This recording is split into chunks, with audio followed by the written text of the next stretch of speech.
Have you ever felt like totally torn Hmm. between two like opposite emotions? It's like you're happy and heartbroken at the same time. You know what I mean? Yeah, yeah, I know exactly what you mean. Well, it turns out that that whole Yeah. experience, it might be a lot more valuable than we tend to think. Oh, absolutely. We're going to be diving deep into holding contrary feelings, finding strength in duality by Eclectic Scout today to kind of unpack this whole idea. All right, so that push and pull you were just describing, that's like really the core of this idea of holding contrary feelings, right? It's Mhm. not about being indecisive, it's more about recognizing that, the human experience isn't really black and white. Mm, We can be experiencing joy and grief, fear and excitement all at the same time. yeah, it's true. It makes sense when we put it that way. But isn't it just easier to like try and focus on the positive Hmm. and push away all that negative stuff? It seems like that's what most people try to do. Oh, for sure. It's definitely tempting, right? But the source we're looking at today, it suggests that there's like a real hidden strength in embracing both. The idea, it actually has roots that go way back to ancient philosophy. Have you heard of the Stoics? Oh, yeah, of course, yeah. So the Stoics believed in, um, accepting what you can't control while at the same time striving to live this virtuous life. Okay, I can see how that kind of relates. Yeah. So, like, if we use a stoic lens to look at this, if you're going through like a really difficult time, you'd acknowledge the pain, Yeah. but also hold on to that hope for the future. Exactly. It's kind of like looking at a painting with both dark and light colors. Hmm. You need both to actually see the whole picture, to Hmm. really appreciate its complexity. Yeah, that's a great analogy. But how do we move beyond just like the intellectual understanding of this? How do we actually, in a practical sense, make space for all of those seemingly conflicting feelings? Well, that's where things get really, really interesting. Yeah. The source suggests that holding contrary feelings, it's not just this mental exercise, it's about emotional regulation. And there's this fascinating link between experiencing a whole range of emotions, even those contradictory ones, and greater psychological well-being. Oh, wow. So are you saying that like allowing ourselves to feel the full spectrum, even the unpleasant ones, can actually make us more resilient? Yeah, that's Yeah. exactly what the research is suggesting. Think of Mhm. it like this. If you only allow yourself to experience happiness, you're kind of missing out on all the depth and richness that comes from acknowledging sadness, grief, anger, all of it. I'm starting to see how this all fits together now. It's not about suppressing the so-called negative emotions, but actually about letting them just coexist with those positive ones. Right. And there's actually a therapeutic approach called acceptance and commitment therapy, or ACT. Have you heard of that? I have, yeah. It really builds on this idea. ACT focuses on developing this psychological flexibility. Hmm. That's the ability to accept difficult emotions while still moving towards what matters to you. Okay, that sounds incredibly useful. Mhm. But how does someone actually, do that? Like, how do they accept those really difficult feelings without letting them just completely take over? Well, one of the key tools in ACT and holding contrary feelings in general is mindfulness. It really encourages us to observe our emotions without judgment. I'm a big believer in mindfulness, but how does that specifically help us to hold these contrary feelings? Okay, so mindfulness, it's about creating this space between you and your emotions. Mhm. You notice them, you acknowledge them, but you don't get swept away by them. Right. And this non-reactive observation, it allows both the pain and the joy to exist kind of at the same time without one overwhelming the other. It's like watching the clouds pass by. With a You see breath. them, you acknowledge them, but you don't try to like control them. So it's about becoming an observer of our emotions Right. rather than getting all caught up in them. Precisely. And what's really fascinating is that there's this whole world of science backing up the benefits of this approach. Right. For example, there's this concept called neuroplasticity. It shows that our brains have this remarkable ability to rewire themselves. Oh, wow. Yeah. So every time we practice holding two opposing feelings without judgment, we're essentially like creating a new pathway in our brain, making Yeah. it easier to do it the next time. Exactly. You're getting it. It's like building a muscle, but for our emotional resilience. I love that. And we can't forget about the vagus nerve, which plays a really crucial role in the mind-body connection. Right, the vagus nerve. It's like this super highway of communication between our brain and our body, right? I've heard it described as a sort of braking system for stress. That's a good way to think about it. Yeah. And stimulating the vagus nerve through practices like deep breathing and, you guessed it, mindfulness, it can help us regulate our emotions way more effectively. Okay. A really simple way to stimulate your vagus nerve is by practicing this thing called the 4-7-8 breath. Inhale for 4 counts, hold for 7, exhale for 8. You can try this when you're feeling overwhelmed by those conflicting emotions. So we're basically giving our nervous system a little extra support to navigate those choppy emotional waters. Absolutely. And our hormones actually play a role here too. Have you ever noticed how focusing on something you're grateful for, even when you're feeling down, can kind of lift your spirits? Yeah, I've definitely experienced that. Is that connected to holding contrary feelings as well? It certainly could be. Okay. Let's talk about oxytocin. It's often called the love hormone. Okay, I'm intrigued. How does oxytocin fit into all of this?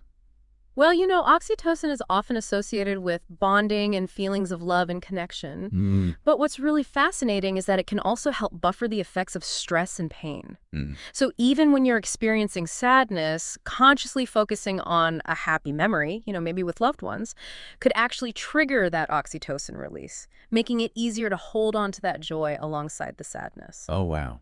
So even in the midst of all those difficult emotions, consciously tapping into gratitude and connection could give us like a hormonal assist. Exactly. And all of this, it really ties into the bigger picture of resilience and post-traumatic growth. Okay, so we've seen how managing our physical response, Yeah. through the vagus nerve and understanding those hormones like oxytocin can help us hold those contrary feelings. But how does all of this actually like play out in real life? How does embracing this whole idea help us get through those difficult situations? Well, that's the real test, right? You know the source, it dives into a few specific examples, and I think there are things that a lot of listeners are going to relate to. Let's start with something that, many of us experience, grief and loss. Yeah, that's certainly a time when emotions can just feel so incredibly intense and often so contradictory. I can see how holding those contrary feelings could be really helpful, but it also sounds so challenging. Well, it is challenging. There's no doubt about that. But think about it this way. When you're grieving, it's so natural to feel that immense sadness and pain.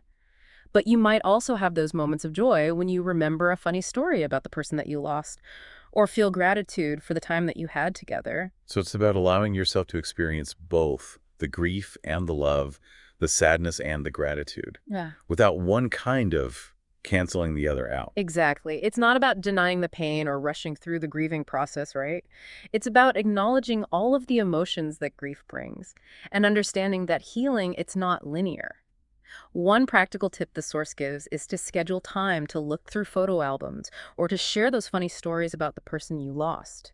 It gives space for those positive emotions to kind of emerge even when you're in the middle of all the sadness. That's a really tangible way to put this into practice. It's Yeah. like actively creating that space for those moments of joy and connection, even when you feel overwhelmed by grief. Right. And this whole idea can be applied to other challenges too. Let's take chronic pain, for example. A lot of people, they live with chronic pain every day, and it can feel like it's just taking over. Yeah. I can imagine how holding those contrary feelings could be really beneficial in that situation. Mm.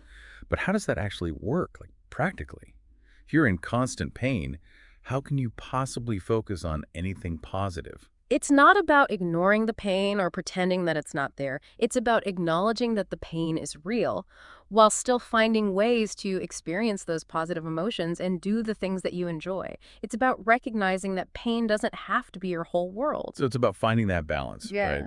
Between acceptance and engagement, accepting the limitations that the pain brings, but still finding those ways to live a full life, a meaningful life. Exactly. It's a real shift in perspective. So instead of letting the pain dictate every thought and every action, you create space for other emotions and experiences to exist along with it. This reminds me of something that we talked about earlier, the idea that our brains are capable of change. So even if someone's been living with chronic pain for years and years and has developed that pattern of focusing on the negative, they can actually rewire their brain, right, to make space for more of those positive experiences. That's what's so incredible about neuroplasticity. We have that power to change our brains and actually our whole experience of the world through conscious effort and practice. And the same principles can be applied to dealing with anxiety and stress. Okay, now we're getting into something that I think everybody can relate to. Anxiety and stress are just such a common part of life these days. How does holding contrary feelings help us manage all those feelings? It's about acknowledging those anxious thoughts without letting them, spiral out of control. And at the same time, you focus on the things that bring you calm and joy. Remember that 4-7-8 breath we talked about? That's a great tool to use when you're feeling that anxiety. So it's like, recognizing that you're feeling anxious, but not letting that define you. You can step back and say, okay, I'm feeling anxious right now, but I also know that it's going to pass. And in the meantime, I'm going to focus on something that brings me peace. That's a great way to put it. It's about recognizing that you have the inner resources to handle the anxiety, even if you can't completely get rid of whatever is stressing you out. It sounds like this whole approach could be so helpful in those situations where you can't really change what's happening around you, but you can change how you respond to it. Exactly. And finally, let's touch on relationships. We all know they can bring so much joy, but also a lot of frustration. Oh, absolutely. Relationships can be a real roller coaster, that's for sure. And that's exactly where holding contrary feelings can be so beneficial, It's about embracing both the amazing joy and the challenges that inevitably come with connecting deeply with another person. So instead of getting caught up in that idea that relationships are supposed to be perfect, conflict-free, all the time, we acknowledge that disagreements and challenges are just a normal part of it. Exactly. It's about recognizing that those, negative emotions, they don't mean that the relationship is over. They're just part of what it means to be in a relationship. This makes me think of something you said earlier about how suppressing emotions can actually make our well-being worse. So in relationships, it sounds like trying to pretend like everything is perfect all the time, that can actually be harmful in the long run. You got it. When we try to suppress those challenging emotions, they tend to come out in other ways, and sometimes not in such healthy ways.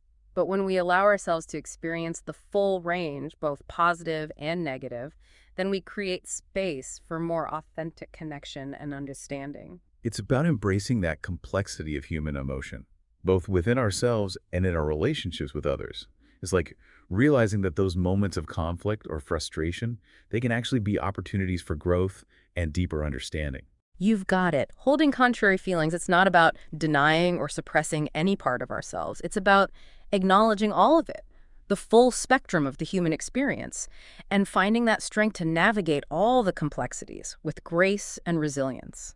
So what does this all mean for our listeners? Yeah. What's the takeaway message we want them to walk away with? I think the biggest takeaway for me from all of this is that it's not just okay to feel it all, but it's actually healthy, like really healthy.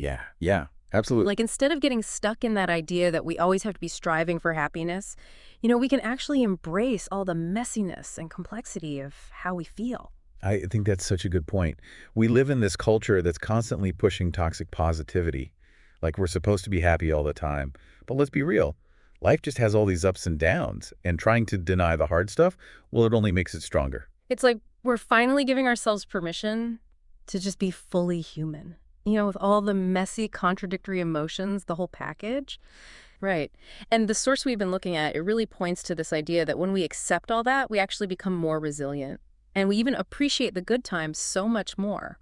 So instead of fearing those tough emotions, we can learn to see them as valuable parts of who we are. Yeah, exactly. The key is that we're not denying or suppressing any part of ourselves. It's about learning to hold it all with compassion and understanding. It's almost like we're expanding, how much we can even feel, to just be present with whatever life brings without judging ourselves for it. Yeah, and that's how we make life so much richer and more meaningful. This deep dive has definitely given me so much to think about. I feel like I have this whole new perspective now on how I can approach my own emotions. That's so great to hear. And just remember, this is all a practice, right? It takes time and patience to really cultivate this ability to hold these contrary feelings, but it's so worth it. Absolutely. To everyone listening, we really want you to think about what we've been talking about today. Think of a time when you felt pulled between two, totally opposite emotions. What'd you do? What might have happened if you tried to just hold space for both of those feelings instead of fighting against one or the other? That's it. And what if you could embrace the full complexity of your emotions? All of them, the light and the dark. How might that change how you see things and even what you do? What new possibilities might show up when you just let yourself feel it all? Those are such great questions to consider as you keep exploring and learning about yourself and your emotions. Yeah. And until next time, keep diving deep. Please click like and then subscribe. Also share this video with your friends. Thank you.